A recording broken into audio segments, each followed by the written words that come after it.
Columbia boy is soon coming up on his second birthday in a battle for his life. Now those who know him, along with some complete strangers, have a chance to give him a chance at more birthdays.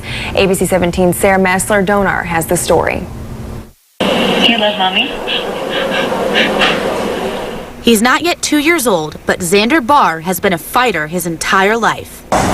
Oh, he hits like Mike Tyson back in the day. I mean, the kid's got a fist on him. His fight began before he was even born, when doctors diagnosed him in the womb with a rare genetic disorder called Beckwith-Wiedemann syndrome.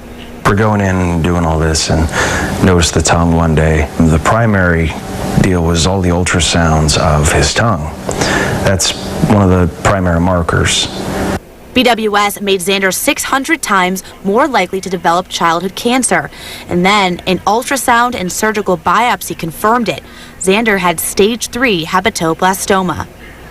Now they found all these little lesions on his liver, and they immediately were like, well, let's just treat it with chemo, see if we can do that. Before the family could even leave the hospital, Xander was undergoing extensive chemotherapy and had to have much of his liver removed.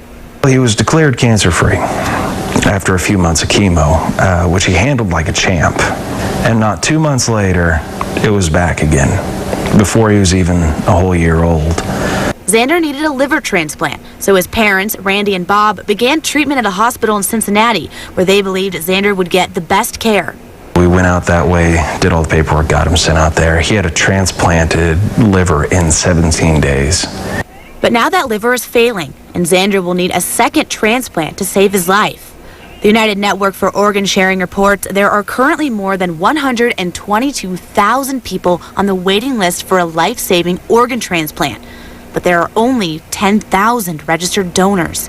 So the local community is rallying around the Barrs with support from all sides. I think a lot of people think organ donations for adults, but this is impacting an infant and his family. So we want to increase awareness and at the same time have a fundraising effort to help out the Barr family. All this to make sure Xander has his fighting chance. I wouldn't have my son if it weren't for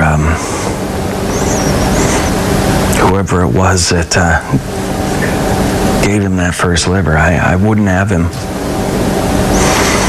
And that's more important than really anything, so.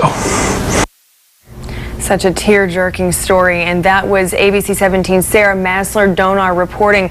Now, if you want to help or donate, you can always find a link on our website to this story, abc17news.com.